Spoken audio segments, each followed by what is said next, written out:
Hello there, everybody. How are you today? It is the I Am a Survivor show. And it's your girl, Mary. I'm coming at you. Just want to holler and say thanks to everybody who's watching the show. I'm getting a lot of good advice, good opinions, a lot of feedback, and I really, really appreciate it. And I'm just going to ask you all just to please keep watching. It's educational, it's informative, and even if you're not a survivor, I bet you know somebody that is. And this way, you and her can watch together, or you can just watch, and this is your way of learning about what your friend is going through. All right, let's get right to the show. Today, I want to talk to you survivors about caring for yourself. Caring for yourself, ladies, I know it's hard. I know that when you're dealing with grief, you feel like you don't have time for you. But what I'm asking you ladies to do is to take that time, find a way, make that time to care for yourself, because you are so important. And if you don't care for yourself, who else is going to? You know, I've learned over the years, you can't depend on people, especially when you're a survivor of homicide and other folk are tired of talking about it. They don't want to hear it anymore. So you don't know what to do. You don't know where you can go. So this is why it's important that you have to take care of you. Because, ladies, I'm going to tell you something. There's going to be times you're going to be on your own. You're going to be alone. You're not going to have that support that you want and that you need from people to understand what you're going through, because your loved one is gone, because your loved one was killed, because your loved one was murdered.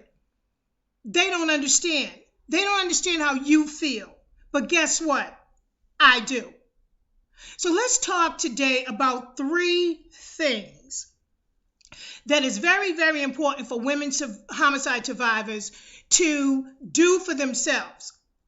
Number 1 is that you must take care of yourself mentally. You must take care of that mental mindset. And the reason why I have that as number 1 is because it's really the mind that controls everything. It's the mind that tells us what to do. It's the mind that tells us how to feel. It's the mind that tells us how to think. So if you can't take care of that mental part of you, ladies, it will be drama. So what I'm saying to you is this. Because there is depression with being a survivor of homicide, there's anxiety, there's stress, there's all types of emotional things and mental things that you go through as a homicide survivor. You know, I say this to you ladies. Statistics show that Black women, we do not only Black women, Black folk, we do not believe in going to a therapist. We don't believe in going to see someone to talk to. Listen, it doesn't mean that you're crazy. To me, you know what that means? That you got some sense, you know you're in trouble, and you need some help. That's what it means. There's nothing wrong with finding somebody you can talk to. If it's not a family member, if it's not a friend, if it's not a co-worker, if it's not your mate, find someone to talk to. There are some good therapists out there. You just have to look. You just have to seek. And you know what you have to do, ladies? You have to put aside that pride. You're hurting on the inside. And then you're letting what people think and what people feel about you talking to someone. You're letting that control you. But these folk are going on about their business every single day, doing them, while you sitting up hearing voices, stuff telling you you're no good, voices telling you you might as well give up, voices telling you it's your fault. I'm here today to tell you, ladies, to get the help you need. Go to your clergy. Go to a friend. Go to a family member. Find those people that are for you, that are willing to sit there and listen to you. If you can't, then go and find some type of a therapeutic person that you can sit down with and talk to. Because homicide is a traumatic experience. It's not something that you just get over. It happens and then you're okay once the funeral is over, once people stop coming to the house, once people stop talking about it. Guess what? It is not over.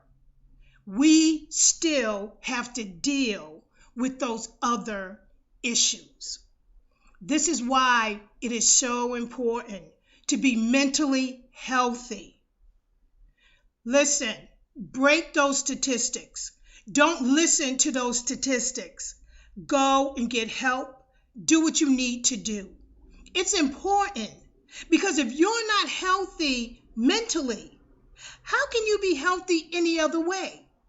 How can you care for your children, care for yourself? How can you go on and live a well-balanced life when you have emotional baggage and voices and things just telling you you're no good? You should have been killed. It should have been you. Your family doesn't like you anymore. Your friends don't like you anymore because you're so into this death of your loved one. Well, it's a lie.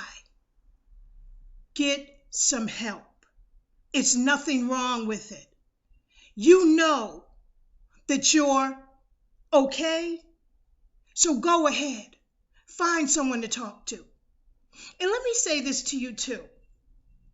Even if you're not okay mentally, because homicide is so, it can traumatize a woman. You know, a woman just lost her son. A woman just lost her husband. A woman just lost her daughter, her mother, her father, her uncle to a homicide, a brutal crime.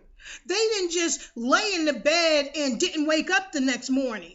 They didn't have a disease that you were able to nurse for months and months and months, and you knew that they were leaving this earth. Homicide sneaks up on us, people. It doesn't knock on the door. It doesn't ring the bell. It doesn't call us and say it's coming. It just comes. So couldn't you imagine why women survivors of homicide have emotional issues? The other thing I want to talk about, I told you there was 3 things. The other one is you need to take care of your physical being. Ladies, listen to me. After a traumatic experience of going through a homicide of a loved one, it also works on your self-esteem. You stop taking care of your body. You stop doing those little things that you used to do because you are so overwhelmed and filled with the fact that your loved one not only is gone, but they were murdered. They were just taken from you. So a lot of times survivors will go into somewhat of a shell, if you call it, and they'll forget about their physical self. You know, a lot of women, she won't dress up anymore because she's feeling so bad about herself physically. She won't put on makeup anymore for the same reason. Even hygiene situations. Well, she will lie in the bed 2 and 3 days without even taking a shower. People, is real, it's true. And if you're a survivor out there, I told you this show is honest, it's raw, it's informative, and you know what I'm saying is the truth. You must take care of that physical woman. Now, the traumatic impact of homicide does cause a lot of physical illnesses. Because of the stress of it, because of the anxiety of it, because of the turmoil of it, the thinking of it, it can cause other things to be wrong with your body. It can cause high blood pressure. It can. It can cause migraine headaches. It can cause you to put on excessive weight, and it can cause you to lose excessive weight. Oh, yes, it can. Because your body also is connected with your mind. And if that mind isn't telling that body good stuff, then that body is going to do the negativity that the mind is saying. I can remember back in my homicide journey, when it first happened, it was either eat too much or eat nothing. You can get dehydrated. It was either drink soda, 2 and 3 liters, 3 liters of 2-liter sodas every single day, or it was be dehydrated and drink nothing. So, ladies, I'm here to tell you, you've got to take care of your physical self. I know you don't feel like it. I know you feel like being in the dumps. I know you feel like, for what? What is it worth? I don't have the energy. But I'm trying to tell you today, ladies, if you would just give it a chance, if you get up off that bed, get up off that couch, get up out that lazy boy chair, and push yourself, you can do it. Take a walk every day. Dedicate yourself. Here's the New Year's coming in, ladies. Let one of your promises, I'm not going to say resolutions, but promises to yourself. Let one of those promises be that you're going to get physically healthy. Start walking 30 minutes a day. Start eating better. Vegetables, beans, chicken, baked food instead of fried food. Drinking a lot of fluids, mostly water. Just start doing those things that are going to make you feel physically better. If you lose some weight, I'm trying to tell you what I know. When Melvin died, when Melvin was murdered, I blew up. I'm telling you, I was huge. I had got so big because I was so depressed. I was just eating and eating and eating. And then one day, when I thought about it, when I got to what I'm talking about now, I started walking. I made myself do things. So I know it's hard. But guess what? If I can do it, so can you. You can do this. You must do this because you have to live. You may have children. You got to live for your kids. You may have family. Live for your family. But most of all, you got to live for you. Number 3, I wanted to talk about spiritual help, spiritual care. This is not a religious show. To each his own, whatever their faith is, that's for you. But I want to bring up spirituality. I want to bring up some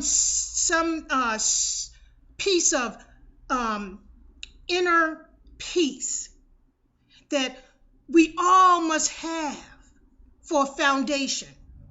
Now, for me, I'm a born-again Christian. I believe that Jesus died for my sins and that he's the Savior of the world. I believe that.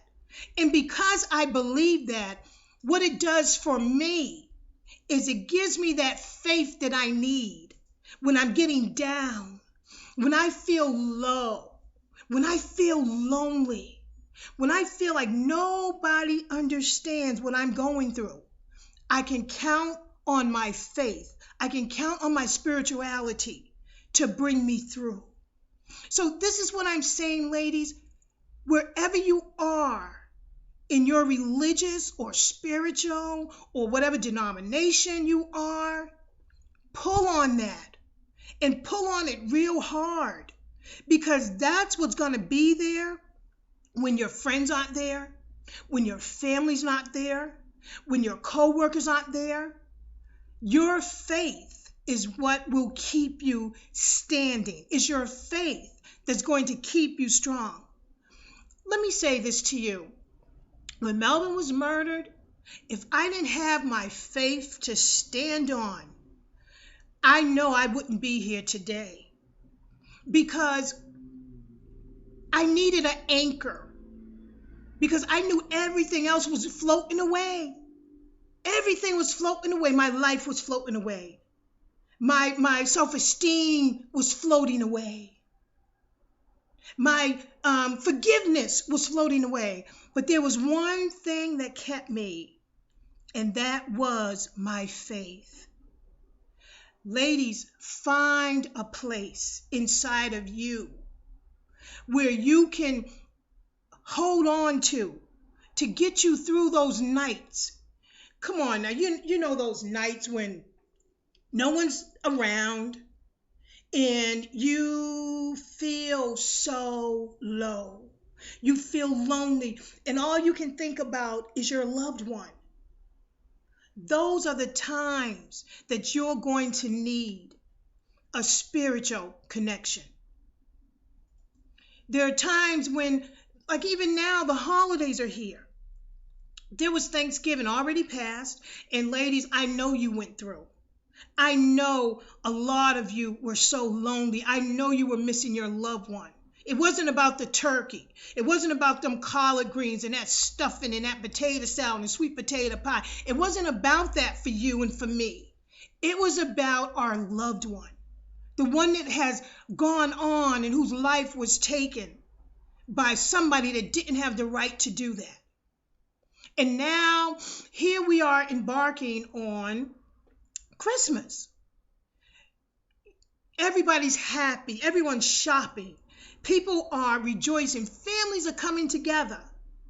And a lot of survivors, even if they're in the midst of a room with a whole bunch of people, they feel alone. I know where you are. I know how you feel. You know what I decided this Christmas for me? This is for me. I decided that I am going to focus on what Christmas is really about. And it is about the birth of the baby Jesus. And if I stay focused on that fact, I found that my loneliness, that my sadness, and that my being displeased with the fact that my loved one isn't here because of something so tragic, I find if I stay anchored on that I make it through another hour. So I understand how you feel, survivors. Again, everyone's having fun. Everyone's opening up gifts, but your loved one is not there. Think about what Christmas means to you. Not what it means to everyone else. Not about the gifts, not about the toys, not about the new sneakers, the Timberlands, the Nikes, the jewelry and all that stuff, a new pack of Indian 100% weave or whatever you want to call it. Think about what Christmas means to you. And when you find what Christmas means to you, celebrate that. Celebrate that with your one who has gone on. So what I celebrate is the birth of Christ.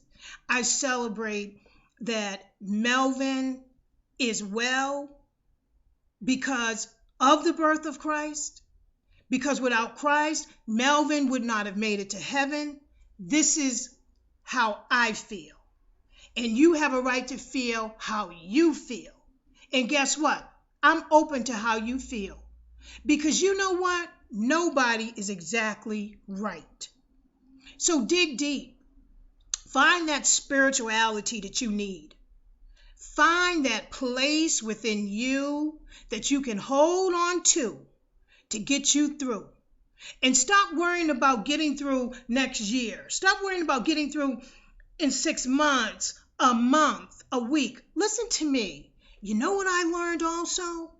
It's not about getting through a year, if I can make it through an hour, I've done something big. If I can get through another day, I've done something big. It's hard. This time of year is very, very hard. And people don't understand what we're going through. People don't understand. Why can't you just leave it alone? How many Christmases have he's been gone? How many Thanksgivings? He's not coming back. Yeah, guess what? We do know that.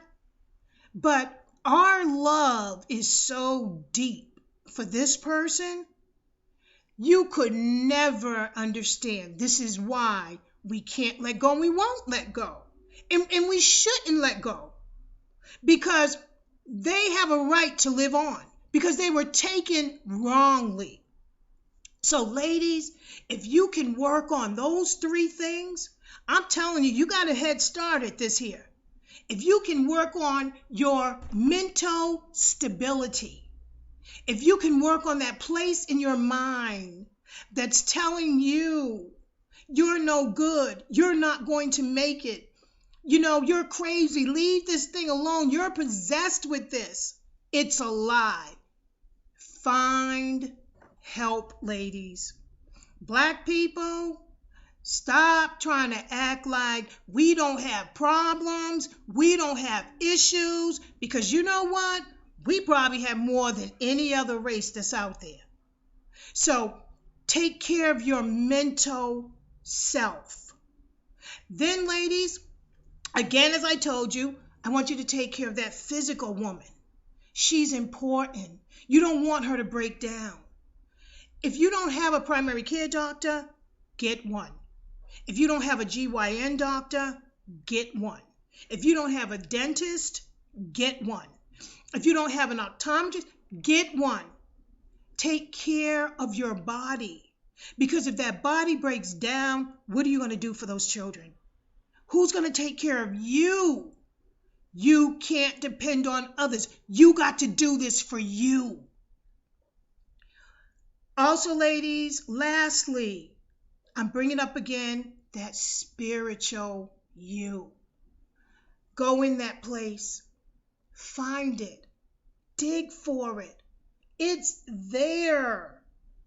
And when you find it, don't you let nobody tell you that you're wrong. No, don't you allow that. These are the 3 things that are going to get you through to the next part of your journey. If you can work on these 3 things, ladies, I'm telling you, you're going to make it through this survival journey.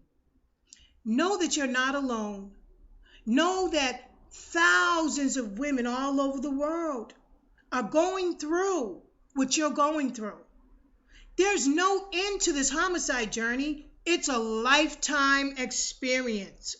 So what we have to do is find a way, not to allow it to control us, but find a way to live with it, but not allow it to control us. And when you take care of these 3 things, your mental, your physical, and your spiritual self, take care of those 3. And I'm telling you, you're going to make it. You're going to do this thing. You're going to get over this. You're going to get up out that bed. Oh, yes, you are. You're going to get up off that couch. You know why? Because you're going to find out that you're worth it. You're going to find out that it wasn't your fault. You're going to find out that there is joy at the end. You're going to find out that there's a pot of gold at the end of the rainbow, baby.